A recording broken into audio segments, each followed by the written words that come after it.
Today we're going to talk about velocity and other rates of change. And I can't remember. Um, are you taking AP Physics this year? I am Antonio. Okay. So some of this stuff is going to come up or may have already come up in AP Physics. I'm not sure exactly where you guys are. Um, and the reason why is that AP Physics that you take here is a calculus-based physics class. So some of this may be repeat for you, and some of this stuff you'll know just from having taken physics before now. So the instantaneous rate of change of a function with f with respect to x at a is the derivative. That's not any kind of big surprise, but I wanted to say it again. The instantaneous rate of change of a function is the derivative. Okay, graphically, the derivative is the slope of the curve or the slope of the tangent line.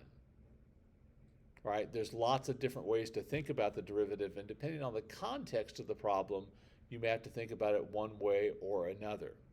So you have to be adaptable on that. It can't be, oh, I only know the derivative as this one thing. So here's an example. If capital A is the area of a circle, find the rate of change of A with respect to the radius r when r is equal to 5 centimeters. Use correct units. So first of all, we need an equation that relates those two. Hopefully you remember that the area of a circle is just pi times the radius squared.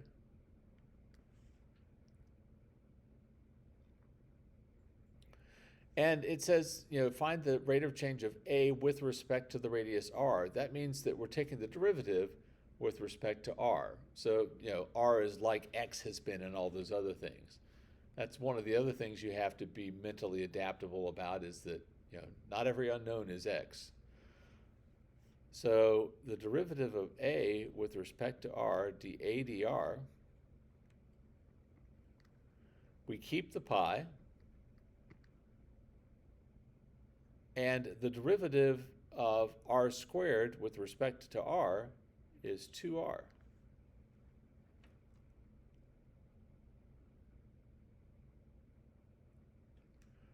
Which, if you rearrange it, it's 2 pi r, which is the formula for what? For circumference. It makes sense that when when the radius is changing, that the area is going to change by something that involves the circumference, right? So at the time in question, now we can substitute in. One of the problems occasionally people will do is they'll try to substitute in first. You have to find an equation for the rate of change and then substitute in the value. So dA dr is going to be equal to 2 times pi times 5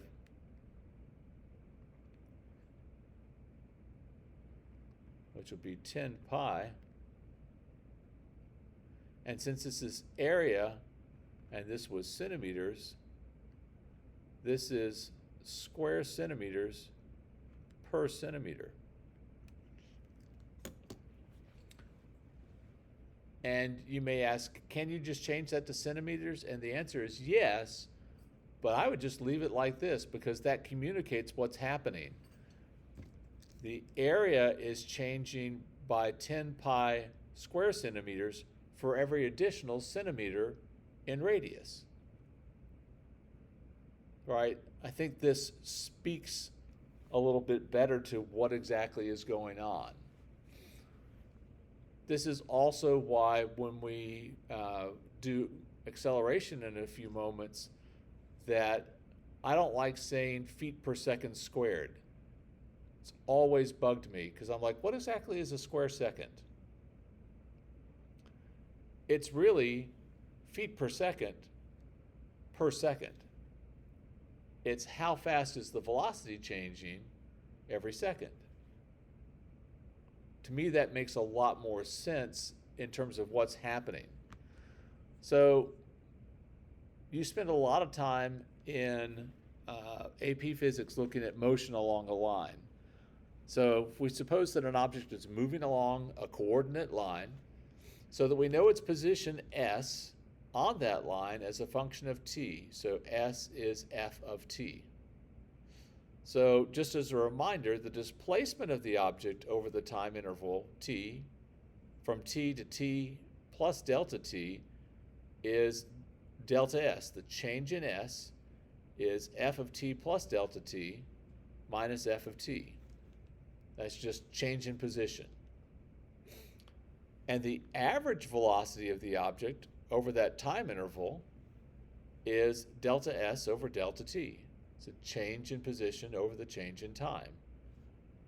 So that's f of t plus delta t minus f of t all over delta t. Well, that looks pretty familiar to you, doesn't it? From this class. Except we usually use h instead of delta t, and we usually have x's in these, but other than that, looks just like the average rate of change, which is something that you've done before, right? You did that in pre-cal. Then if you want to make it the instantaneous velocity, all you have to do is take the limit as delta t goes to 0.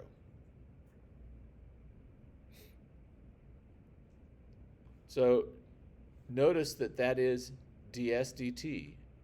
It is the derivative of the position with respect to time. Or if you want to think about it this way, how fast is the position changing as time changes? So moving on to page 2. When an object is moving forward,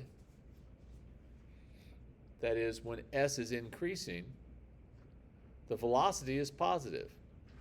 The object is moving backwards. When s is decreasing, the velocity is negative. I think that makes sense. And if we're interested in how fast an object is moving without regard to direction, we want to know about speed. Speed is just the absolute value of velocity. That's something you learned a long time ago, I would think. So speed is the absolute value of the velocity, or the absolute value of ds dt, the change in position with respect to time. And then last but not least, the rate at which a body's velocity changes is its acceleration. Acceleration is the derivative of velocity with respect to time.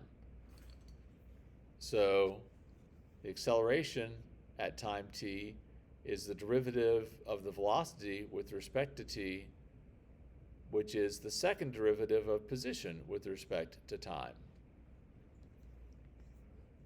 All right, so let's take a look at this problem. And I'm going to write this down because I did 17 parts for this. Well, not quite, but it goes on to the next page, and I don't want to be scrolling back and forth. So a particle moves along a line so that its position at any time t greater than or equal to 0 is given by s of t is equal to this quadratic t squared minus 4t plus 3, where s is in meters and t is in seconds. Find the displacement of the particle during the first 2 seconds. Well, the displacement during the first 2 seconds is going to be s at 2 minus s at 0. It's the change in the position. So the displacement is going to be equal to, let's see, we can probably do this in our heads. That'll be 4 minus 8 is negative 4, plus 3 is negative 1. And at 0, this is 3. So the displacement is negative 4. So that has moved backwards 4 units. And the units in this were meters. So the displacement is negative 4 meters.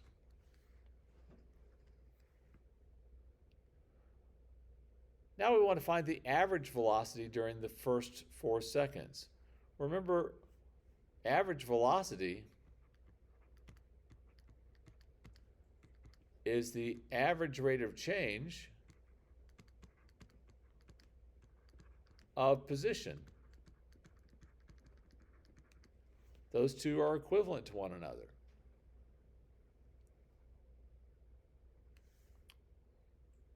So this is just the average rate of change thing that you've been doing for a long time now.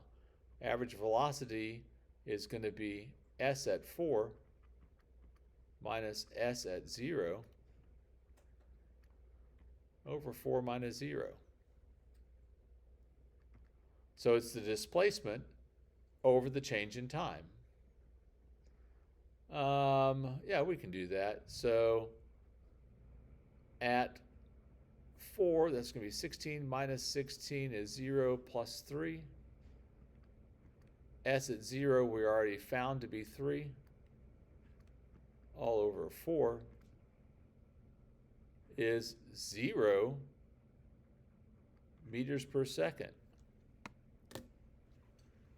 Now you may be going, wait a minute, how is the average velocity equal to 0 if this thing has been moving?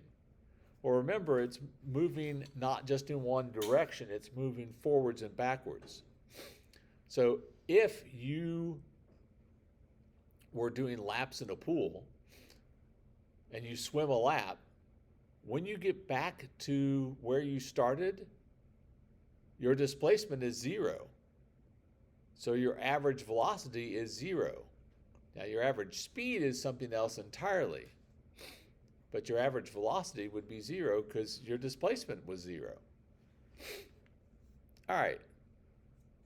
Let's find the velocity of the particle when t is equal to 4. All right. So the velocity is going to be the derivative of our position function. So that's going to be, what, 2t minus 4? So the velocity at time 4, that'll be 2 times 4 minus 4 is 4 meters per second.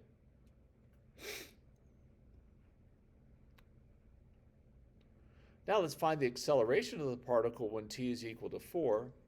Remember, the acceleration is the rate of change in the velocity.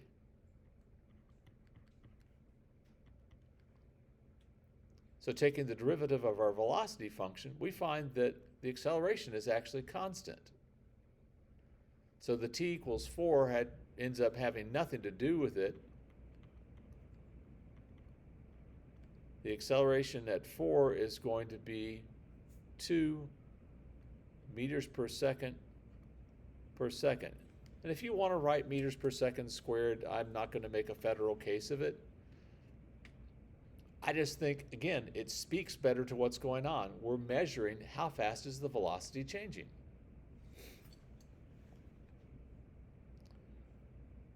At what values of t does the particle change direction? Oh, now we're getting into actually applying this. So if you are driving down the road in your car and you decide that you want to change direction, but you're not going to do a U-turn and you're not getting out of your lane, what has to happen in between the time where you're moving forward and you have thrown this thing in reverse and are moving backwards? You have to stop at some point, even if it's just for an instant, right? So that means the velocity has to be equal to 0. So the 2t minus 4 has to be 0. So we're looking for where v of t is equal to 0.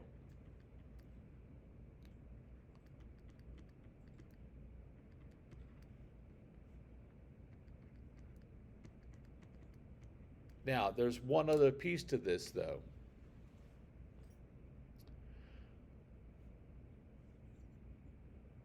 If you're driving and you stop, does that mean you're going to change direction? No. So what we need to do is check, this is a potential place. When you're at a stop sign, you could throw it in reverse and start going the other direction, but you don't have to. So what we need to do is check, if t is less than 2, what kind of velocity do we have? So the velocity is 2t minus 4, right? And it's only good for values greater than 0. And you can use this number line to kind of help you visualize this. So if we substitute in anything between 0 and 2 into our velocity equation, let's say we substituted 1, that seems like a pretty obvious choice. We get negative 2, the velocity is negative. If we choose any value bigger than 2, say 4 billion, and substitute it in, well, we get a velocity that's positive. So there's two parts to this. You have to find where is the potential for changing direction, and does it actually change direction there? Since this is a linear expression, it's going to change sign at its 0. But if it's a quadratic, it may not. Right? Like, you guys remember doing stuff probably in Algebra 2 where you had graphs of things that had double roots, where it just kind of kissed off of that. Right? If that happens, well, it's not, if this is our velocity graph, then the particle or whatever it is not going to change directions. The velocity is positive, and then it's positive again. What happened? It stopped for an instant and then kept going. Okay? Actually, this is not a bad graph for what your velocity looks like as you're coming up to a stop sign. You're going slower, slower, slower, slower. You stop for a second, and then you're, continue to go. And you're probably accelerating away from that. So your velocity is increasing. All right. Last thing on this one, let's use parametric graphing to view the motion of the particle on the horizontal line y equals 2. So if you'll grab your calculators.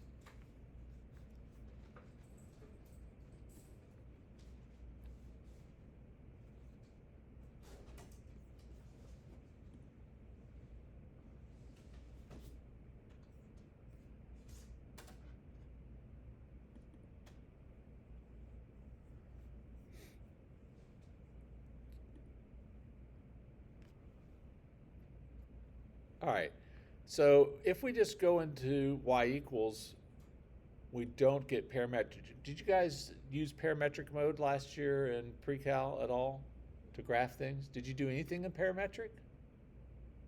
Ruh-roh. Okay, did you guys do some polar? Okay. Sophie's like, I've slept since then. Why are you asking me these questions? All right. I feel like we might have done polar. Maybe. I thought we did. I don't Because I learned how to graph in Boulder. Rose curves, limicons. We talked about them, but we never graphed them on our calculator. Oh, okay. All right. Well, much later in this year, when we get to that, we'll have to cover some of that stuff then. All right. So I'm going to change the mode to graph it in parametric instead of function.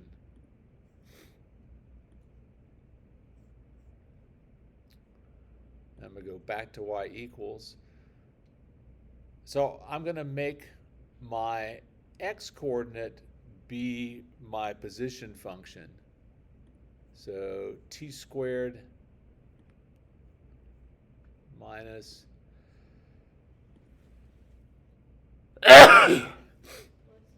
thank you, minus 4t plus 3. and I'm going to make my y-coordinate always be 2.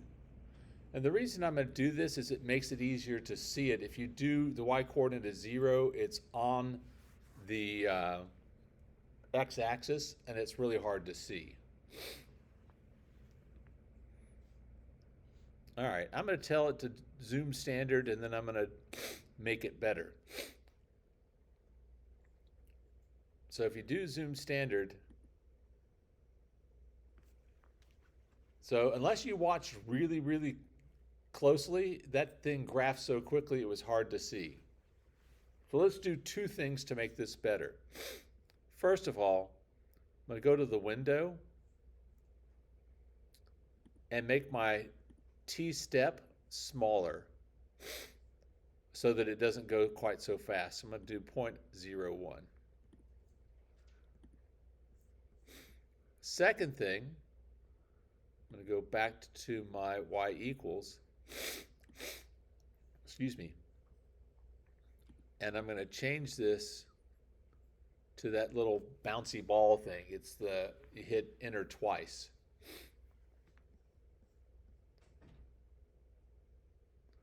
So now, when I hit graph, I slowed this way the heck down, and I may have slowed it down too much.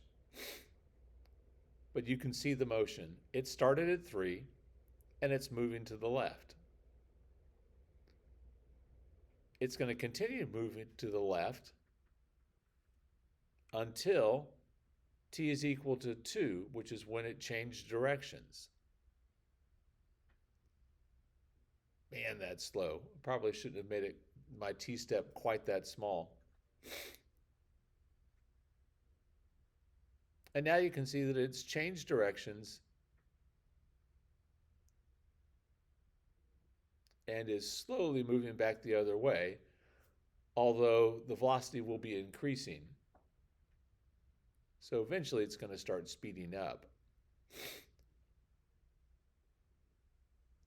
This is like watching paint dry.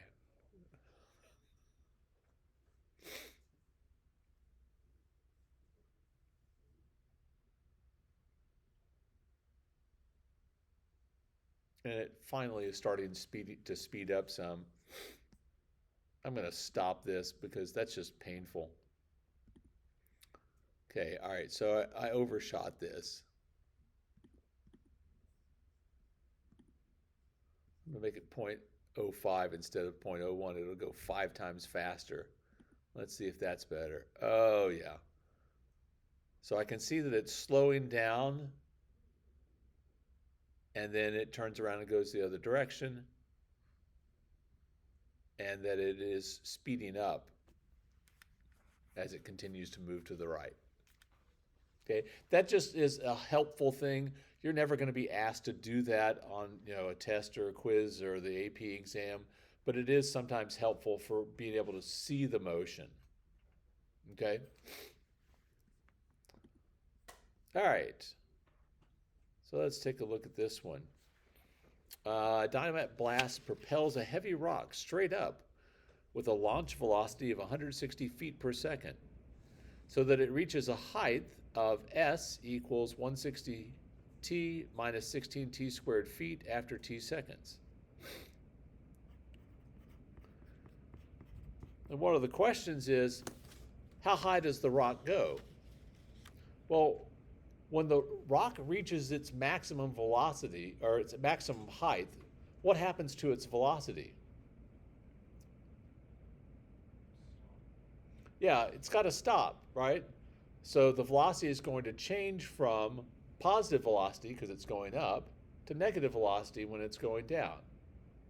And since velocity is continuous, the intermediate value theorem tells us it's got to be 0 in between those two. So I'm going to find where is the velocity equal to 0.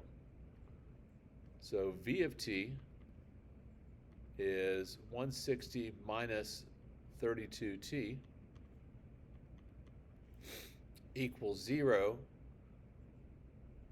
implies that t is equal to 5.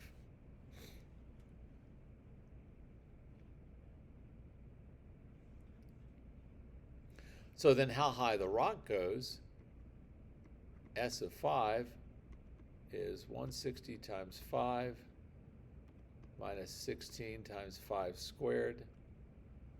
Let's see. 160 times 5 is 800 minus 25, that's 400. I think I've done that correctly. It's 400 feet. That's pretty high. You know, you think about that, you're like, well, 400 feet's not that far as a distance, but if you're talking about something going straight up 400 feet, that's over a football field straight up. That's pretty high. So what is the velocity of the rock when it is 256 feet above the ground on the way up? All right, so they've given us the position and they want us to find velocity, so we've got to figure out what the time is. So 256 is equal to 160t minus 16t squared. Bringing everything to the left side, I'll have 16t squared minus 160t plus 256 is equal to 0.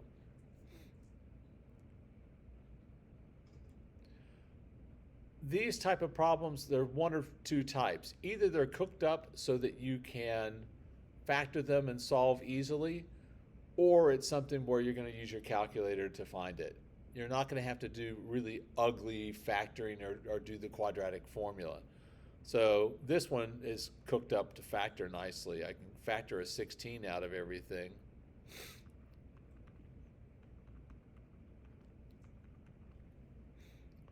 So it's 16 times t minus 8 times t minus 2. So t is 8 or t is 2.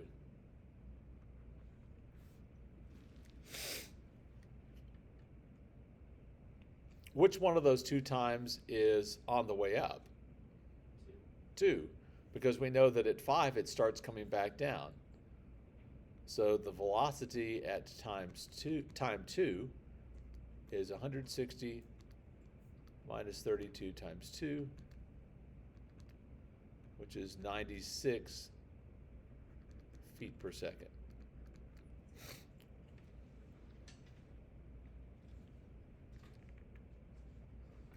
That's pretty fast.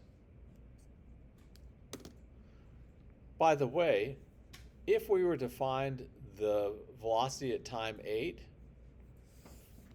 if we're neglecting wind resistance, which, yeah, I know, you can't really do that, but physics does it all the time, it would be negative 96 feet per second. It would be coming down exactly at the same speed that it was going up. All right, what is the acceleration of the rock when t is greater than 0? All right, well, we know the velocity, v of t, was 160 minus 32t. So the acceleration is negative 32 feet per second per second.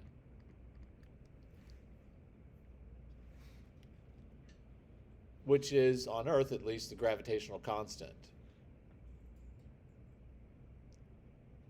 If you do it in meters per second, it's what? Is it 9.8? Does that sound at all familiar? I think so. Pardon? I think so. Okay. And then it asks finally, when does the rock hit the ground? All right, so we're back to when is the position going to be 0? So we'll have 0 is equal to 160t minus 16t squared.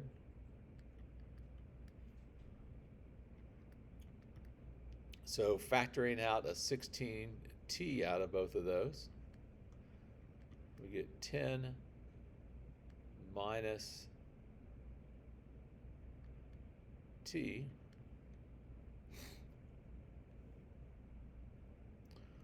So that'd be t is equal to 0 or t is equal to 10. So after 10 seconds.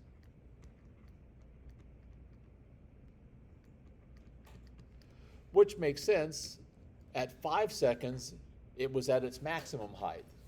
So again, if you're neglecting wind resistance on this, then it's halfway up, or it's all the way up at half the time it takes it to make it back to the ground. The amount of time it takes it to get to the top is the same as the amount of time it gets back down. And again, you can't actually neglect wind resistance and get something perfect, but you get the idea. Any questions?